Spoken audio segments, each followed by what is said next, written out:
Surat police દ્વારા અકસ્માતોની સંખ્યા ઘટાડવા માટે રોંગ સાઈડમાં આવતા વાહન ચાલકો સામે કાર્યવાહી કડક અમલીકરણ કરી સ્પેશિયલ ડ્રાઈવ ચલાવવામાં આવી રહી છે।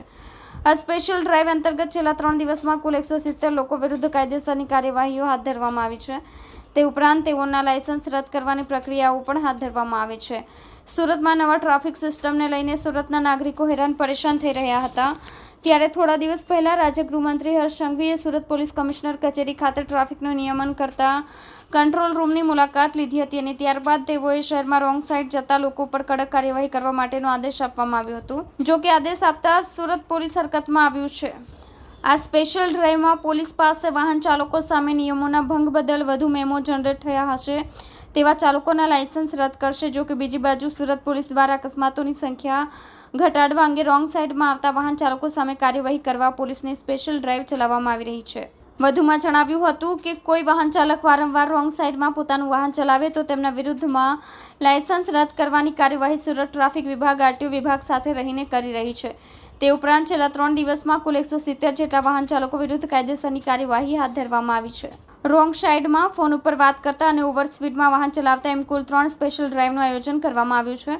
આ ત્રણેય ડ્રાઈવ વાહન ચાલકો માટે જોખમકારક, ભયજનક અને અકસ્માત માટે જવાબદાર હોય છે, જેથી આવા ત્રણેય સ્પેશિયલ ડ્રાઈવ હેઠળ કામગીરી કરવામાં આવી રહી છે અને તેઓના વિરુદ્ધ કાયદેસરની કાર્યવાહી સાથે લાયસન્સ રદ કરવાની પ્રક્રિયા પણ હાથ ધરવામાં આવી છે। સુરત શહેર ટ્રાફિક શાખા દ્વારા માનનીય પોલીસ કમિશનર શ્રીના માર્ગદર્શન હેઠળ સમગ્ર શહેરમાં અત્યારે રોંગ સાઈડની ડ્રાઈવ ચાલી રહી છે।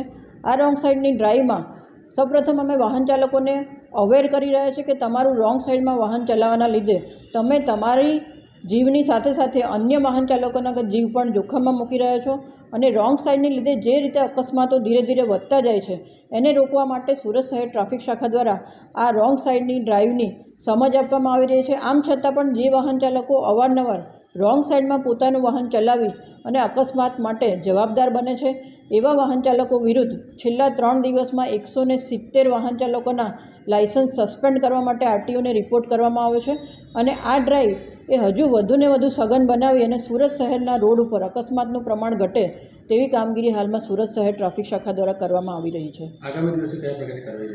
આગામી દિવસોમાં હજુ પણ જોખમકારક રીતે પોતાનું વાહન ચલાવવું, એટલે કે ઓવર સ્પીડિંગમાં પોતાનું વાહન ચલાવવું, રોંગ સાઈડમાં પોતાનું વાહન ચલાવવું અને વાહન ચલાવતી વખતે મોબાઈલ ફોન પર વાત કરવી, એ ત્રણેય હેડ હેઠળ હજુ આ ડ્રાઈવ વધારે સઘન બનાવવામાં આવશે અને આ ત્રણેય ડ્રાઈવમાં તમામ વાહન ચાલકોના લાયસન્સ છે એ સસ્પેન્ડ કરવા માટેના રિપોર્ટ એ આરટીઓને ચોક્કસપણે કરવામાં આવશે।